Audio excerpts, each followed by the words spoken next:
इस हफ्ते के स्पेशल गेस्ट कार्यक्रम में आज हम ऐसी शख्सियत से रूबरू करा रहे हैं जो जिनकी उंगलियां तबले पर चलती है तो सारे साज मुस्कुरा उठते हैं।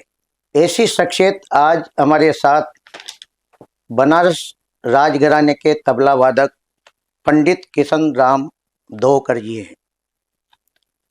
दोहकर जी से इनके जीवन परिचय से लेकर जो इनकी विदा है उसके बारे में हम बखूबी जानेंगे। आइए बात करते हैं दोहकर साहब से।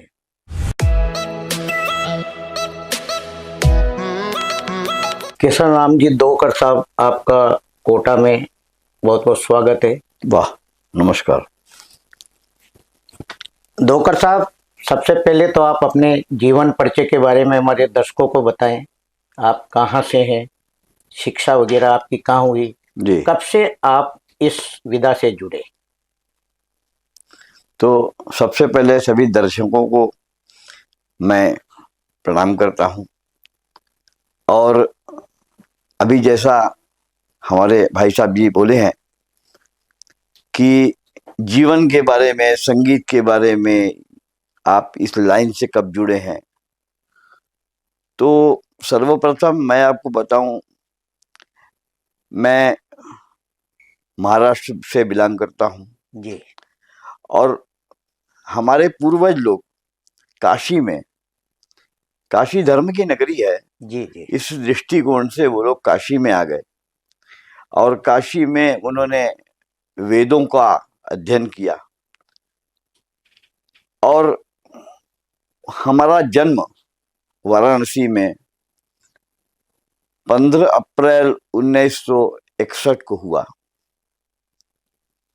और मेरे घर में मेरे बड़े भाई साहब स्वर्गीय श्री शंकर राम डोकर जी, जो कि आज वर्तमान में नहीं है, वो तबला बजाते थे और उनकी प्रारंभिक शिक्षा भी स्वर्गीय पंडित रामजी मिश्रा जी से हुई थी। ये सब मुझे बाद में ज्ञात हुआ। तो मैं जब छोटा था, मैं बजाते बजाते ये तबला इनका सुनते सुनते और मुझे भी तबले में और संगीत में इतनी रुचि हो गई कि हमें लग रहा कि हम कब तबला बजा रहे हैं जी। और वो संयोग से 4 साल का जब मैं हुआ जी। तो मेरे बड़े भाई साहब बैंक में सर्विस करते थे। अच्छा। उस शनिवार को हाफ डे होता था। जी। अब इतना ज्ञान उस समय कहाँ था, तो उनका रखा हुआ तबला वो बड़े मैंने बिगड़ के बताते थे कि तबले को हाथ नहीं लगाना, पर वो मन कहाँ मानता है, संगीत ऐसी चीज है। और वो हम तबला निकाल के बजाने लगे और शनिवार का दिन था, वो आ गए जल्दी, मुझे कुछ मालूम नहीं, और वो छुप के मेरा तबला सुन रहे थे। जी। और तबला जब थोड़ी देर हम बजा लिए, उसके बाद वो ऊपर आए और मुझे बहुत बिगड़े कि तुमको मना किया था तबले को हाथ नहीं लगाना, क्यों लगाया, वगैरह वगैरह। उसके बाद उनका जो मेरे प्रति जो प्रेम था, जी जी, तो उन्होंने मुझे कहा कि अरे तुम तबला बजाओ, सीखो। मैंने एकाएक उनको ऐसा लगा कि नहीं, ये कुछ कर पाएगा। सही बात। और फिर उन्होंने घर में मुझे शिक्षा दी और हम उसी तरह बजाते थे। बजाते बजाते जब मुझे कुछ थोड़ा ज्ञान हुआ तो मुझे लगा कि संगीत में बहुत बड़ी बड़ी विभूतियां, बहुत बड़े बड़े कलाकार इस काशी में खुद है जी। अब उसमें से चॉइस करना है कि हमको विद्या क्या ग्रहण करनी है जी। क्योंकि एक कहावत है कि पानी पीजिए छान के और गुरु कीजिए जान के। बहुत बढ़िया, क्या बात है। तो गुरु ऐसा नहीं कि आप किसी को भी गुरु बना लें जी, गुरु को भी देख के, समझ के, और उनका ज्ञान सब कुछ, गुरु को बहुत समझ बूझ के, तब गुरु बराबर बदलते नहीं है जी। वो हमारे देव हैं, हमारे जो है कि, तो उनको ऐसा हमको वो करना है। और देख के तो मन में एक विचार आ रहा था और हम तबला सभी लोगों का सुनते थे, बड़े बड़े कलाकारों का, पर हमारे जो तबला सम्राट स्वर्गीय पंडित अनोखेलाल जी मिश्र और वो नादिन निन्ना के जादूगर लोग उनको बोलते थे। अच्छा। हाँ, और उनको बोलते थे किंग ऑफ नादिन निन्ना, मतलब नादिन निन्ना के राजा, ऐसे उनको पदवी थी। और वो बजाते भी वैसे ही थे। तो उनके जो सुपुत्र थे वो मेरे गुरु जी स्वर्गीय पंडित रामजी मिश्रा, उन्होंने भी ऐसा ही तबला बजाया। बहुत बढ़िया। और वो तबला मेरे हृदय में बिल्कुल घर कर गया था और ये दृढ़ संकल्प हो गया कि तबला यदि सीखना है तो इन्हीं से सीखना है, मिश्रा जी से। बिल्कुल ये एकदम मैंने बिल्कुल दृढ़ संकल्प रहा। हाँ जी, तो मैं बहुत शॉर्ट में उसको आपको बता रहा हूँ कि ये तो बड़ी लंबी कहानी है जी। और उसका जो सार है मैं उसको बता रहा हूँ कि बहुत अथक प्रयास करने के बाद मैं उनके घर पहुंचा और मैंने उनसे बहुत रिक्वेस्ट की सिखाइए। वो बराबर कहते नहीं हम नहीं सिखाते हैं, हम नहीं सिखाते। तो मैं ऐसा बड़ा मायूस हो गया, कह रहे यार इन्हीं से सीखना है, ये सिखाएंगे नहीं तो सीखेंगे कहाँ, क्योंकि उनके पास जो विद्या थी, जो गुण था उनका, उसका जवाब नहीं। और आज भी आपसे बता रहा हूँ कि हम लोगों के दृष्टिकोण में, हम लोगों के देखने में जो अनोखे लाल जी ने नादिर नन्ना, दिर कीर्तक, ये जो फेमस बोल हुए हैं, बिल्कुल। तो आज की जो तबला वादक की जो टोली है, जो कलाकार हैं, वो आज भी, वो सन 58 में मर गए थे। 10 मार्च 1958 में हमारे दादा गुरु स्वर्गीय पंडित अनोखे लाल जी मर गए। पर इतने वर्ष बीतने के बाद आज भी हर कलाकार, मैं आपसे बता रहा हूँ कि चाहे वो बड़े से बड़ा कलाकार, मैं बता रहा हूँ कुमार बोस जी हों या कोई भी, मतलब हम एक एग्जाम्पल बता रहे, शुभंकर बनर्जी अब नहीं रहे हैं और वो नाम लेके उनका बोलते हैं कि मैं अनोखे लाल जी का ये बजा रहा हूँ। बहुत बढ़िया। इतनी श्रद्धा उनके प्रति इन कलाकारों की रही है और वाकई उन्होंने ऐसा तबला भी बजाया है। तो वो बराबर तबला जो है मेरे कान में घुसता रहा और मैं गुरु जी से प्रेरित होके, और बड़ी तपस्या मैंने वहां पर की उनके घर में, और तब जाके कहीं वो मुझे सफलता मिली और उन्होंने हमको अपना शिष्यत्व, उन्होंने हमको स्वीकार किया।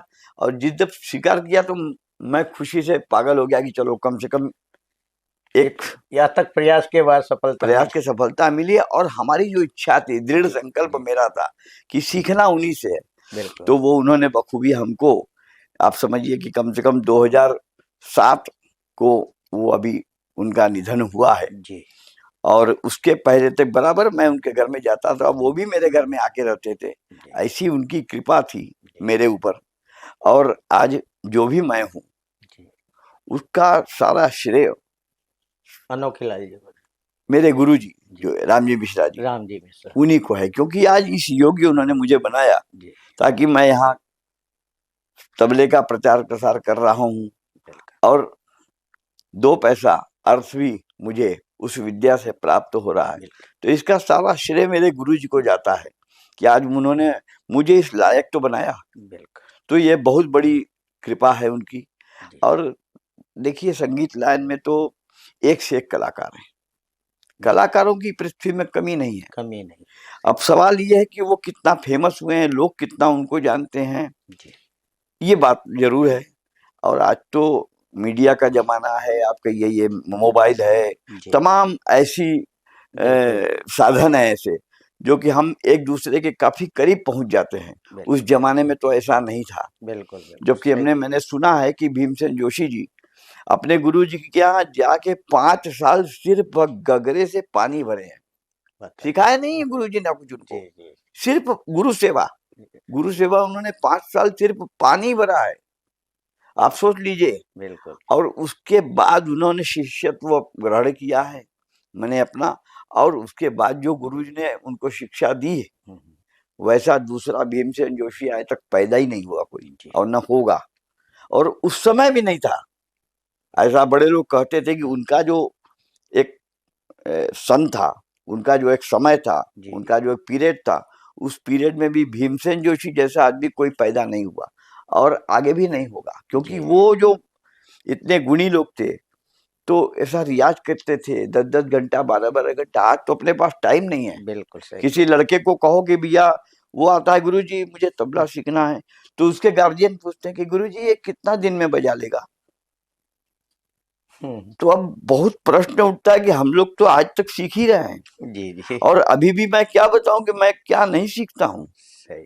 अब यह है कि गुरु ज्ञान देता है, गुरु बताता है, चार बड़े लोग, हम लोग उस महफिल में जाते हैं, उस समुदाय में जाते हैं, उन विद्वानों के बीच जाते हैं, तो हमको कुछ न कुछ सीखने को मिलता है और सीखना भी चाहिए, क्योंकि ये तो अथाह समुद्र है। बिल्कुल संगीत हो चाहे कोई भी विषय हो, विद्या मतलब समुद्र, बिल्कुल। उसके अंदर कितना ज्ञान है, सीखने की कोई उम्र नहीं होती। कुछ नहीं, कोई उम्र नहीं। बिल्कुल बड़े बड़े लोग सीखते हैं, बुजुर्ग लोग सीखते हैं, वो कहते हैं भैया मैं सीखना है। तो मुझे आज भी देख के बड़ा आश्चर्य होता है कि इनके अंदर में कितनी माने वो उस तबले के प्रति, उस संगीत के प्रति कितना लगाव है इनको। अभी भी आपके कोटा में जी। ये आपको तो मालूम होगा, शायद यहाँ के दर्शकों को, यहाँ पर जो है कि 12 तारीख से 15 तारीख तक बिल्कुल ये तबले का जो वर्कशॉप हुआ है, बिल्कुल बिल्कुल, तो उसमें छोटे बच्चे तो हैं ही हैं। अभी जो बात हम लोग कर रहे थे, मनीष जी हैं जिनकी उम्र कितनी 50 के ऊपर है, 60 के करीब, पर वो भी तबला सीखने आ रहे हैं। बिल्कुल। तो ऐसा देख के इतनी खुशी होती है कि ऐसा लगता है कि वाकई में जो बड़े लोग करते हैं और हम लोग भी महसूस करते हैं कि सीखने की कोई उम्र नहीं होती है। ऐसा बोलते हैं जब जागो तब सवेरा। सही है किशन राम जी, सही बात कही आपने कि और शिक्षा में तो उम्र होती है, लेकिन इस कला शिक्षा में कोई उम्र नहीं, कोई उम्र नहीं, किसी भी उम्र में सीखा जा सकता है। किसी भी। और साथ में एक स्वरोजगार का माध्यम भी है। हाँ बिल्कुल है। और संगीत से आदमी का मन मस्तिष्क भी, संगीत ऐसी चीज है जी, संगीत में साहित्य देखिए, और अन्य विषय तो है ही हैं जी, पर साहित्य, संगीत, कला, ये कहीं न कहीं जुड़ाव, इसका कनेक्शन जो है उस ऊपर वाले के हाथ में भी है। ऊपर वाले ने अपने हाथ में भी, क्योंकि देवताओं के यहाँ भी अप्सराएं डांस करती थी, नाच करती थी, नृत्य करती थी। सरस्वती देवी स्वयं वीणा बजाती थी, गणेश जी मृदंग बजाते थे, और ये गंधर्व लोग गान करते थे। ब्रह्मा जी को, इन लोगों को संगीत रोज का वो सुनाते थे। तो ये जो भगवान के वहां से संगीत जो चल रहा है, वो हम लोग उसको कर रहे हैं, तो ये बहुत अच्छी विद्या है भगवान के द्वारा। ये इसमें भगवान का बहुत बड़ा हाथ है। और जो लोग भी विद्या करते हैं, उनको निश्चित रूप से भगवान का कुछ न कुछ इष्ट होता है, बिल्कुल कुछ भगवत प्राप्ति उनको होती है, तब ये इसमें निखार आता है। चाहे वो रविशंकर जी हों पंडित, चाहे उस्ताद विलायत खां साहब हों, चाहे जिन बड़े लोगों का आप नाम ले लीजिए, उनको भगवान का कुछ न कुछ आशीर्वाद जरूर रहता है। और वो लोग अपनी विद्या में लास्ट तक, मरते दम तक अभ्यास करते ही रहे और संगीत के लिए हमेशा प्रयत्नशील रहे। छोटे छोटे बच्चों को विद्या दान देते थे। तो ऐसा कहते हैं बड़े लोग कि दान करने से बढ़ती है विद्या। ये गीता में लिखा है, भगवान कृष्ण ने यही कहा है। तो ये विद्या दान करना बहुत जरूरी है, क्योंकि उससे अपना भी रिवाइज होता है, अपना भी अभ्यास होता है, और उन बच्चों को भी ज्ञान मिलता है, और अपना भी विद्या बढ़ती है। बिल्कुल। किशन राम जी, जब तबले पर उंगलियां पड़ती है तो श्रोता मंत्रमुग्ध हो जाते हैं जी। ऐसा हमने इन दिनों सुना जी किशन राम जी धोकर साहब से, हाँ, कि उंगलियां जब पड़ती है तबले पर जी, तो अलग ही संगीत सामने आता है। क्या खूबी है सर जो दर्शक सीधा आपसे जुड़ते हैं? उसमें सबसे बड़ी खूबी देखिए है ईमानदारी जी। जो एक शब्द है, ईमानदारी का तात्पर्य है कि आप किसी भी वस्तु में अगर ईमानदारी रखते हैं, चाहे आप खाने की वस्तु हो जी, चाहे पहनने की वस्तु हो, चाहे विद्या हो, कुछ भी हो, अगर उसमें ईमानदारी है, आपने अगर किसी भी चीज को, अगर कोई व्यंजन आपने बनाया है और उसमें सही सही सब चीजों का इस्तेमाल किया है और नाप तोल के बिल्कुल अपने अंदाज से सही नमक डाला है, एक उदाहरण के तौर पर मैं बता रहा हूँ, बिल्कुल सही है, तो वो सब्जी खाते ही आप कहेंगे अरे वाह भाई क्या बात है, बहुत जोरदार सब्जी बनी है। पर यदि मान लीजिए खुदा न खास्ता उसमें किसी चीज का थोड़ा कमी रह गई, तो यार बढ़िया तो बनी है पर थोड़ा नमक कम है, तो ये बात नहीं होगी उसमें। बिल्कुल ये। और उसी तरह संगीत में है, जब संगीत की उंगली, तबले की उंगलियां, तबले का जो ज्ञान हमको मिला है, जो गुरु लोगों ने बताया है जी उसके रास्ते पर अगर हम सही अभ्यास करेंगे, और फिर जब ये नाद ब्रह्म है, आवाज आती है तो नाद है, बिल्कुल और ये संगीत से के माध्यम से ईश्वर को का जो हम जुड़ाव होता प्राप्त कर सकते हैं, है। बिल्कुल वो एकदम सरल मार्ग है। इससे सरल मार्ग और कुछ नहीं हो सकता भगवत प्राप्ति का। जी तो इसके लिए अगर हम ईमानदारी से बजाते हैं, तो जरा सा भी अगर सितार बजेगा, तबला बजेगा, गाना, कुछ भी संगीत, तो आपके दिल को स्पर्श बिल्कुल करेगा, दिल को छुएगा। जी वो कोई टेक्निकल काम नहीं है उसमें कि दिमाग आप सोचेंगे अरे यार ये 80 किलो का वजन इसने उठाया कैसे, हम्म, तो आप विचार करेंगे फलानी मशीन लगाई, वो मशीन लगाई। इसमें ऐसा कुछ नहीं है, जी कोई मशीन नहीं लगी है, ये सीधा हाथ का खेल है। और अगर गायक गाना गा रहा है तो वो गाना है, सितार वाले सितार बजा रहे हैं तो बिल्कुल संगीत है, तार है, तार को हम कितना खींचेंगे कि वो पंचम बोले, मध्यम बोले, और वो जो एकदम सटीक बोलता है ना, जी जी तो वो आपके दिल को छूता है। बहुत बढ़िया ये संगीत की बहुत बड़ी विशेषता है। जी तो संगीत, मैं हम एक उदाहरण आपको बता रहा हूं कि आप कभी भी इस चीज को प्रैक्टिकल करके देखिएगा। जी छोटे जो बच्चे होते हैं, बिल्कुल बिल्कुल छोटे, जी अगर आपके सामने वो बैठ रहे हैं, खेल कूद कर रहे हैं, और वहीं पर मान लीजिए संगीत हो रहा है, और संगीत के सारे वाद्य यंत्र यदि सुर में हैं, जी मैं आपको बता रहा हूं कि वो बच्चा सो जाएगा चुपचाप, अगर सुर में है तो। जी अगर सुर में नहीं है तो वो परेशान करेगा, हाँ, और वो आपके संगीत में बाधक बनेगा। पर यदि सब कुछ सुर में मिला है, जी तो वो बच्चा सुनते सुनते ऑटोमेटिक सो जाएगा। वाह ऐसा उसमें ताकत है। जी ये प्रैक्टिकली करके हम लोग ने देखा है। दर्शक बहुत से संगीतकार इस बात को जानते हैं, जी और हमने ये बात सुनी है, आज चर्चा हो रही है, बहुत अच्छी बात है। तो वहाँ की हमने ऐसा सुना कि एक बार सरोद के बहुत बड़े विद्वान जो है, वो मतलब अब नहीं है, वो जी जी बहादुर खां साहब जी, बहुत हाँ हाँ अच्छे सरोद वादक हुए बहुत हैं। बढ़िया सर तो वो बता रहे थे कि एक बार महफिल में वो गए थे बजाने के लिए, और संभवतः जैसा अपने यहाँ होता है, आगे के रो में सभी अधिकारी लोग, बड़े बिल्कुल लोग बिल्कुल बैठे थे, और उनके बीच में एक छोटा बच्चा भी बैठा था, रहा मतलब माँ के गोद में। अच्छा और संजोग ये जब शुरू करने जा रहे थे, उसी समय वो बच्चा रोया। अच्छा अब योग संयोग कुछ ऐसा रहा कि वो जो स्वर था वो बिल्कुल एक, वो बच्चा उसी स्वर में रोया। वाह और वो बच्चा जब स्वर में रोया, तो वो स्वर उनके बिल्कुल हृदय में जो है बैठ गया बैठ गया, और उन्होंने तत्काल सरोद रखा, बोले आज का प्रोग्राम हो गया। ये संगीत का वो है ये जादू संगीत का जादू है, जादू ये ताकत है। जी और ये हम लोग ने सुनी बात बता रहे हैं, तो ऐसा संगीत का ये, तो नहीं अभी भी हम बोलते हैं बच्चे जो अगर सुर में हैं, वो निश्चित आपको कोई परेशान नहीं करेंगे, सो जाएंगे यदि सुर में है तो। जी और जरा सा कोई भी वाद्य बेसुरा है तो वो सोएगा ही नहीं बच्चा, जी ये समझ लीजिए, ये पक्की बात है। ये हमने प्रैक्टिकली करके हम लोग ने उसको देखा है कई बार। धोकर साहब, सब घरानों में अलग अलग तान होती है, जी, तो बनारस राजघराने की क्या पहचान है? बनारस का जो तबला है, जी उसमें पहली बात कि बड़े खुले बोल बजते हैं, जी माने खुले बोलों का उसमें समावेश है।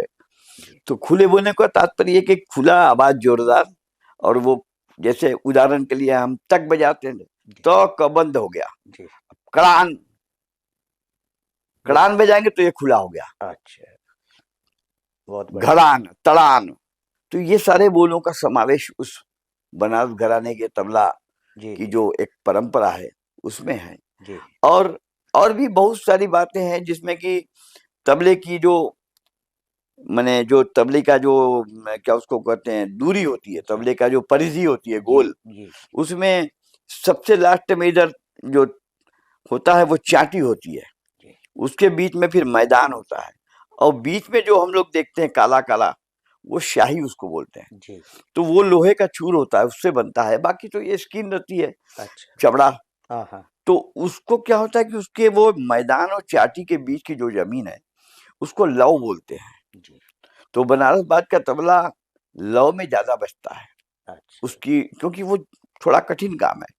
जहां पर जमीन है सिर्फ, जी आपको वहां स्थापित करना है कि अपनी धा कहाँ बजेगा, दिन कहाँ बजेगा, अपने उंगलियां अपनी उंगलियों को वहां सेट करना पड़ेगा उस पॉइंट पे, निश्चित पॉइंट पे, जी जी ताकि आप कभी भी बजाइए तो परफेक्ट दिन निकले। वाह वो रियाज का काम है, उसको बोलते हैं रियाज। जी जब आप रियाज करेंगे तो निश्चित तौर पर आप जब भी बजाएंगे ना, जैसे उदाहरण के लिए शार्ट हैंड टाइप वाला होता है, हाँ हाँ हाँ वो देखता इधर नहीं है, वो देखता इधर है। और सही है राम एक अच्छा लड़का है, बिल्कुल तो उसको ये मालूम है कि क कहाँ पर है, घ कहाँ बिल्कुल पर है। क्यों मालूम है? क्योंकि इसने इतना प्रैक्टिस किया है, इतना प्रैक्टिस किया रियाज किया है। रियाज किया है सही तो संगीत में भी वही चीज है, जी और आपको रियाज करना है, रियाज करके उसमें जान डालनी है। जी संगीत में आप रियाज करिएगा जी तो उसमें निश्चित तौर पे जान आएगी।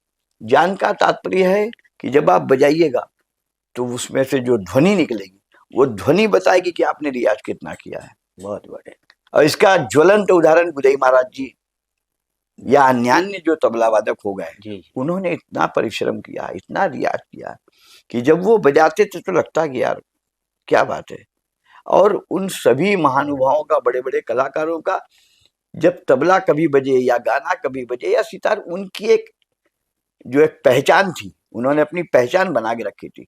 तो आपके रेडियो में कभी भी, जिनको हम देख नहीं पा रहे हैं, ऑडियो जिनको हम बोलते हैं कि भाई ऑडियो हम सुन रहे हैं, वीडियो नहीं है, तो ऑडियो सुन के हम लोग बताते थे, अरे ये तो गुदई महाराज का तबला है, अरे ये तो फलाने का सितार है, अरे ये तो कुमार गंधर्व जी गा रहे हैं, अरे ये तो भीमसेन जोशी गा रहे हैं। नाम की आवश्यकता नहीं है मुझे, जी जी क्योंकि मैंने उनका केवल उनकी साज से ही आप बस पता बस लगा वो सकते अंदर, क्योंकि इतना ये जो उन्होंने इतना रियाज किया हैं ना, जी जी जी वो उंगली उनकी बोलती है, ये उन्हीं की उसी से पहचान बन जाती है उनकी इंसान पहचान। की हाँ, ये बिल्कुल रियाज का फल है। सच है बात, रियाज होगा तभी ये चीज पैदा होगी, और बिना रियाज किए कुछ भी नहीं है सही। किशन राम जी, देश विदेश में आपकी ख्याति है, बहुत से आपके चेले हैं पूरे जी हिंदुस्तान भर में, जी, आप क्या संदेश उनको देते हैं इस क्षेत्र के लिए?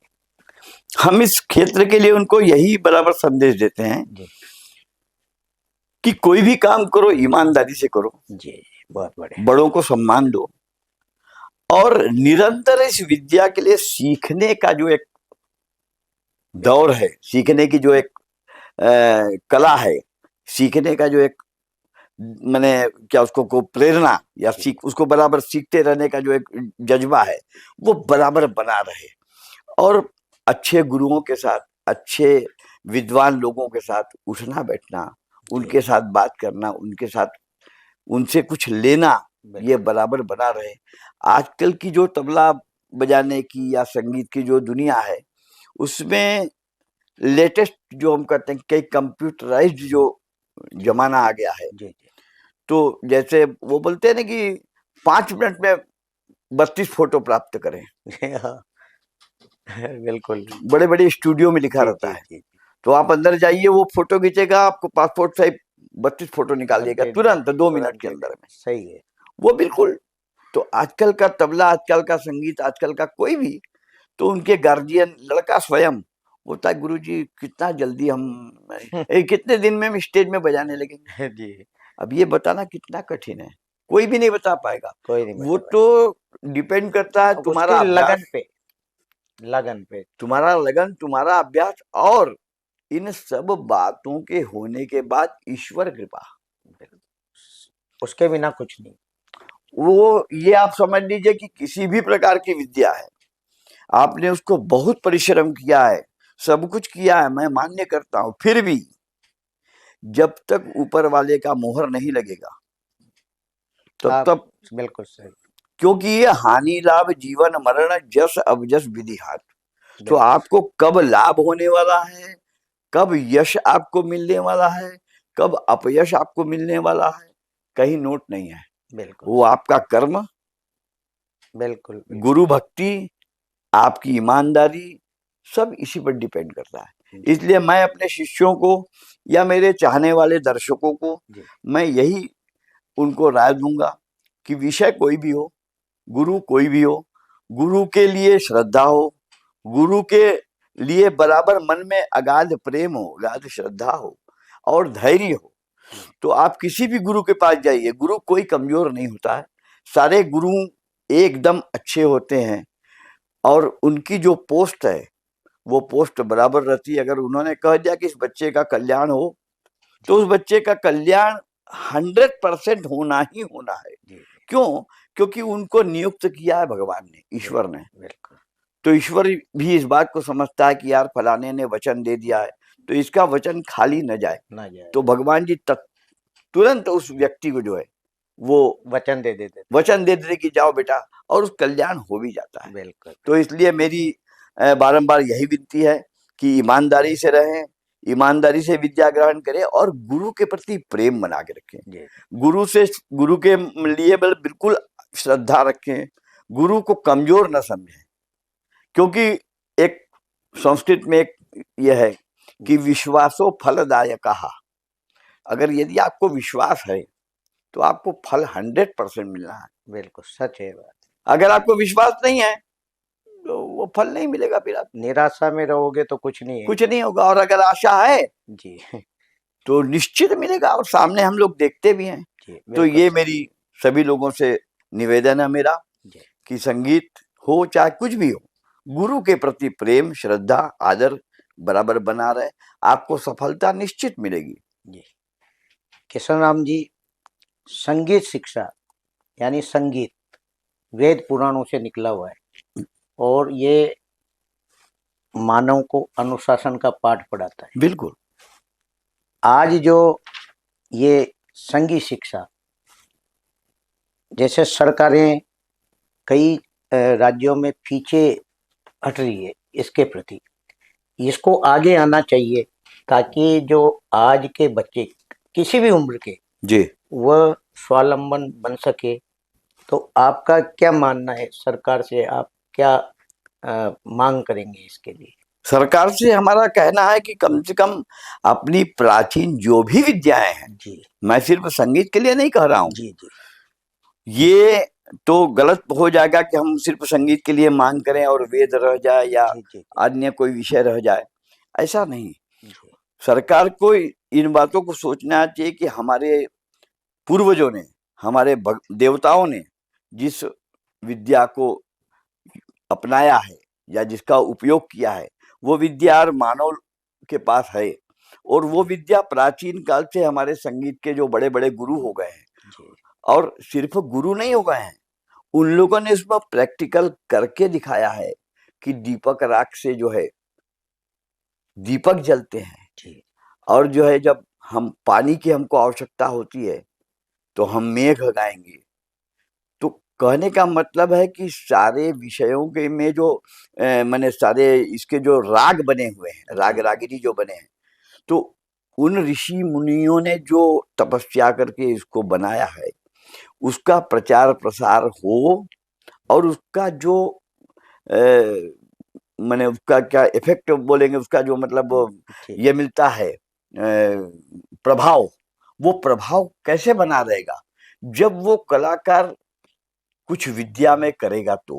तो करेगा कैसे? जब उसको अर्थ नहीं रहेगा तो वो घर के घर में बैठा रहेगा, और इस सरकार का ध्यान रहेगा, सरकार उसमें ध्यान देगी और उन कलाकारों को कुछ वृत्ति देगी, कुछ वर्षासन बांध दे, कुछ महीना, वो कि बेचारे गरीब है, आज उनको कोई पूछ नहीं रहा है, सही बात, सर्विस भी नहीं है। क्योंकि ये संगीतकार की जो है ना, ये बड़े स्वाभिमानी होते हैं, ये बड़े बड़े कलाकार जिनको हम लोगों ने सुना है, जैसे उदाहरण के लिए इतने बड़े बड़े कलाकार, खैर भगवान ने उनका नाम किया है, विलायत खान साहब, वो कभी रेडियो में नहीं बजाए, आपको नहीं मालूम होगा या मालूम होगा, मैं नहीं जानता, नहीं बजाए, और उनको इतनी बड़ी बड़ी पुरस्कार मिले बड़े बड़े, वो सब उन्होंने लौटा दिए खाली गुस्से में। तो कहने का मतलब सरकार को ध्यान देना चाहिए कि हमारे जो ऋषि मुनियों ने बताए हुए जो कलाकार आज बुजुर्ग हो गए, 70 से ऊपर, 60 से ऊपर, उनको आजीविका का कुछ भी साधन नहीं है और बड़े गरीबी में वो समय काट रहे हैं। ऐसे बड़े अच्छे अच्छे कलाकार हम आपको बताए, जोग साहब जी का आपने सुना, वीजी जोग, बड़े गरीबी में मरे। तो बड़ा दुख होता है कि कहाँ पर संगीत उन्होंने पहुंचाया और कोई पूछने वाला उनको नहीं है। तो मैं सरकार से ये जरूर आग्रह करता हूँ, ये निवेदन करता हूँ कि उन तमाम कलाकारों को, उन ऐसे ऐसे जो ऋषि मुनियों के द्वारा जो संगीत है या कला है या जो वेद है, जिसका संरक्षण अच्छे से नहीं हो रहा है, सरकार को इस ओर थोड़ा ध्यान देना चाहिए और उन लोगों के सिर्फ उनकी जो नियमित दिनचर्या है उसमें किसी प्रकार का व्यवधान न हो, ऐसी कुछ व्यवस्था सरकार अगर अर्थ के माध्यम से उन कलाकारों तक पहुंचाएगी तो निश्चित तौर पे ये सारी विद्याएं पुनः जागृत होंगी और अच्छे अच्छे कलाकार इसमें पैदा होंगे। किशन राम जी, आप देश विदेश में आपने कहाँ अपना तबला वादन का लोगों को तक पहुंचाया? मैं ब्राजील, साउथ अफ्रीका जो है, जी, साउथ अमेरिका, ये ब्राजील है, और ब्राजील के तमाम अन्य शहरों में, साओ पालो, साओ काइटानो, सांतोष, ये ब्राजील के बिल्कुल 300-400 किलोमीटर के अगल बगल है। और वहां पर मैं 3 महीना था और 3 महीना मैं वहां पर जो है सो तबले की शिक्षा भी देता था और अन्य अन्य शहरों में अगल बगल जाके प्रोग्राम भी होते थे और काफी अच्छा समय। और एक चीज और देखने में आई कि उन पाश्चात्य देशों के जो हमारे संगीत के शिष्य थे, जो संगीत सीखते थे, उनके अंदर में ऐसी लगन थी संगीत के प्रति कि मैं जो भी काम उनको देता था वो दूसरे दिन वो 6 घंटा 8 घंटा रियाज करके दूसरे दिन सुनाते थे, गुरुजी ये देखिए हमने किया, कैसा है जी। तो लगता था कि वाकई में कितनी लगन है इन लोगों को। तो ये बहुत बड़ी बात है। और उस साल हमने बताया सारा गुरु कृपा है। मैं सोचता था कि मैं कैसे हवाई जहाज में बैठूंगा और एक दिन विदेश जाऊंगा, तो वो उनकी कृपा जो हुई तो ये भी संभव हो गया और मैं विदेश भी हो आया और वहाँ 3 महीने तक मैंने खूब आनंद वहाँ लिया, संगीत का प्रचार प्रसार हुआ। और यहाँ तो बम्बई है और ये दिल्ली है, लखनऊ है, तमाम शहरों में, जैसे कोटा है आपके यहाँ भी आज मैं, बिल्कुल बिल्कुल, तो ये चलता रहता है क्रम, जैसे जहाँ पर इसकी होती है। तो ये सब कुछ गुरु के आशीर्वाद से प्राप्त हो रहा है, बहुत बढ़िया, उसके बिना संभव नहीं है। किशन राम जी, जाते जाते आज की जो युवा पीढ़ी है जी, उनको क्या संदेश देना चाहेंगे आप संगीत शिक्षा के लिए, कि संगीत से अनुशासन का पाठ तो मिलता ही है, सब कुछ है, मन शांति भी सबकी जय। इसके पहले भी अभी यही चर्चा हो रही थी, आपने जो कहा जी, तो उसका उत्तर वही है जी, कि सबसे बड़ी बात की अपने हिसाब से गुरु के बताए मार्ग पर चलना है, सबसे बड़ी बात। और आज का जो संगीत है वो थोड़ा टेक्निकल हो गया है जरूर जी, पर फिर भी गुरुओं के बताए हुए मार्ग पर चलना है, ईमानदारी रखनी है हमेशा, गुरु लोगों का, बड़े लोगों का सम्मान करना है, क्योंकि ये संगीत ऐसा विषय है ना, बैठने उठने के लिए अब आजकल तो तमाम तरह के कपड़े भी आ गए हैं, पर उस जमाने में तो ऐसा कुछ नहीं था, क्योंकि हर विद्या को प्राप्त करने के लिए बैठने से लेके कपड़ा पहनने से लेके सब कुछ नियम है, सच है, बिना उसके नहीं होता है। अब आपको हम कहेंगे कि आप भगवान का स्मरण करिए तो आप पैंट पहन के और माला लेके बैठेगा तो एक अजीब तरीके का लगेगा, बिल्कुल। और वही अगर आप नहा धो के चंदन लगा के धोती पहन के, भाव अलग जाएगा, बिल्कुल। तो तुरंत ईश्वर भी समझेगा आखिर भाई ये तो बड़ा नियम वाला आदमी है, यानी सीधा बिल्कुल डायरेक्ट, वो तो बिल्कुल, हाँ। तो यही हमारा कहने का मतलब, ईमानदारी, गुरु के प्रति श्रद्धा, और जो काम है, जो विषय है, उसके प्रति ईमानदारी होनी चाहिए सीखने में, तो उस व्यक्ति को वो विद्या जरूर आएगी, इसमें कोई शंका नहीं है। ईमानदारी होनी चाहिए, लगन होनी चाहिए, गुरु के प्रति श्रद्धा होनी चाहिए, बस ये बहुत जरूरी है। बाबा की नगरी से आए हैं आप जी, काफी बदलाव हो गया जी, क्या नयापन आया सर बनारस की गांठों पर? अभी तो बदलाव ये हो गया कि विश्वनाथ कॉरिडोर जो बन गया जी, तो हम लोग ने तो कभी ऐसा नहीं सोचा था, कल्पना भी नहीं थी कि आज जो वर्तमान में विश्वनाथ जी का मंदिर है उसको हमारे प्रधानमंत्री कुछ ऐसा कुछ डिजाइन देंगे, ऐसा प्रारूप हो जाएगा, उसका ऐसा रूप हो जाएगा, हम लोग कल्पना भी नहीं किए थे कभी। क्योंकि इतनी बड़ी बिल्डिंग गिराना, उसमें वो काशी धाम की स्थापना करना, कॉरिडोर, विश्वनाथ कॉरिडोर की स्थापना करना बहुत बड़ा काम है, बहुत बड़ा काम था वो। और वो छोटा मोटा काम नहीं था, ये बहुत बड़ा काम उन्होंने किया है। परंतु बस एक ही बात है कि आज जो हम विश्वनाथ जी का मंदिर देख रहे हैं, वो देखने के दृष्टिकोण से तो बहुत अच्छा है, बहुत अच्छा है, इसमें कोई शंका नहीं है। परंतु उसके साथ साथ एक बात और है कि धर्म के दृष्टिकोण से पहले उस जमाने में जो विश्वनाथ जी की मूर्ति, जो लिंग वही है, भगवान का स्वरूप वही है, पर वो जो बात अभी हम लोग ने कही कि वो जो कपड़े पहनते हैं, बिल्कुल तो अब वो क्या हो गया कि इतनी भीड़ वहां जा रही है, इतनी भीड़ जा रही है कि आप बाबा के सामने जाएंगे और उनके स्वरूप को अगर एक पलक भी अगर निखारने की कोशिश करेंगे, तब तक वो पुलिस वाला आपके गर्दन में हाथ लगा के आगे बढ़ो, आगे बढ़ो। अब आपने उसको देखा तक नहीं, पर लोगों की श्रद्धा इतनी है। और मैं आपसे बता रहा हूँ कि हम लोग वहीं रहते हैं, वो लाइन की लाइन लगी रहती है 2-2, 3-3 किलोमीटर तक, सिर्फ दर्शन करने के लिए।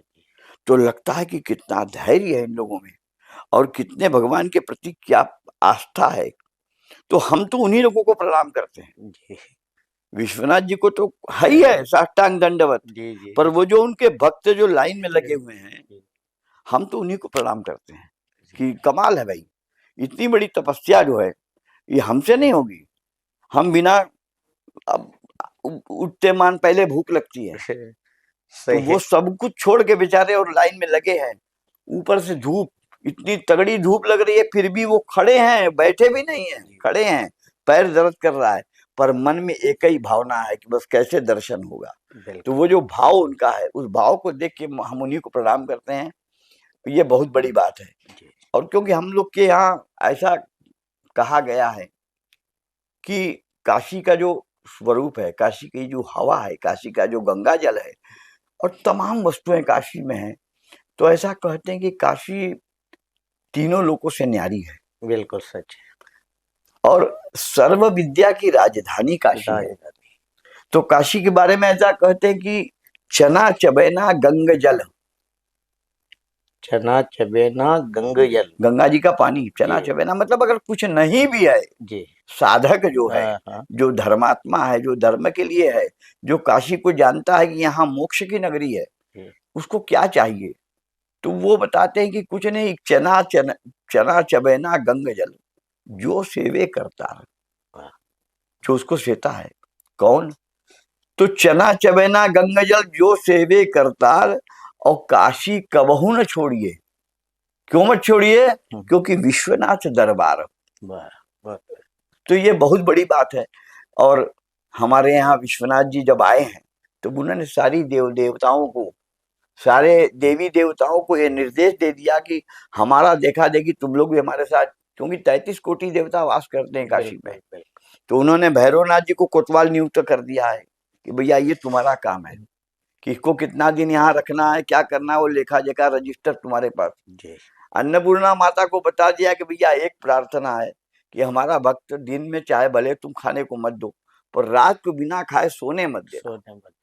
तो आज भी हमारे बड़े लोग बताते थे कि काशी में कोई भूखा नहीं रहता, और हम लोग उसको प्रत्यक्ष देखते हैं जी, कि दिन भर भी अगर कोई भिखारी, कोई बाहर का यात्री, कोई भी ए टू जेड, वो दिन भर कैसे भी निकाल देगा, पर रात को कहीं ना कहीं उससे उसको वो अन्नपूर्णा स्वयं माँ के उसको प्रसाद दे देती है। ये बहुत बड़ी बात है और ये काशी में है जी, क्योंकि वहां स्वयं आज भी ऐसा कहते हैं कि शिव पार्वती गंगा जी स्नान करने आते हैं।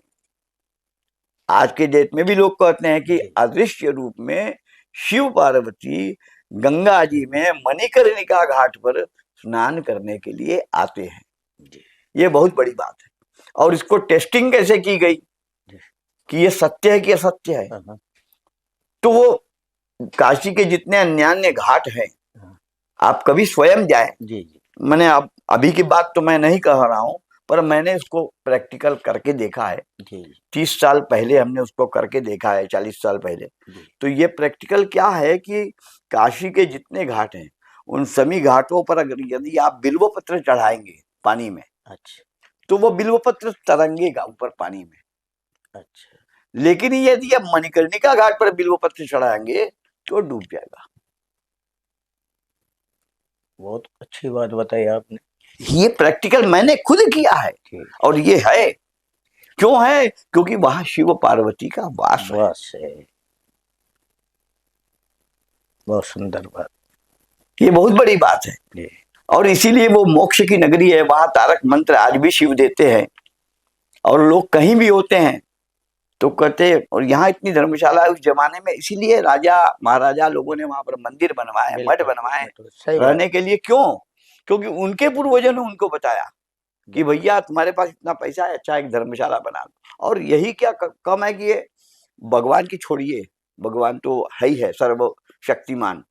टाटा बिरला जैसे आदमी देखिए, आज कौन सा शहर है जहां उन्होंने अपना घंटाघर नहीं बनवाया हो? बिल्कुल सभी जगह। बिरला जो थे उन्होंने धर्म के मामले में किसी से कम नहीं किया, सबसे ज्यादा किया। धर्म के लिए मंदिर बनाए सभी जगह। आप देखिए हर जगह धर्मशाला है उनकी, धर्मशाला और मंदिर दोनों बनाए हुए। तो ये बहुत बड़ी बात है। ये थे हमारे साथ राष्ट्रीय अंतर्राष्ट्रीय ख्याति प्राप्त बनारस राजघराने के तबला वादक दोकर साहब।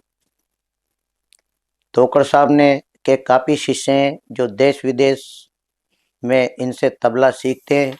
और संगीत ऐसा माध्यम है जो अनुशासन का पाठ पढ़ाता है। दोकर साहब ने सरकार से ये भी मांग की है कि आजीविका के लिए भी संगीत साधकों को प्रश्रय देना चाहिए और आने वाले समय में संगीत शिक्षा को आगे बढ़ाना चाहिए। ये आज हमारे बुलावे पर हमारे कार्यक्रम में पधारे। धन्यवाद। नमस्कार।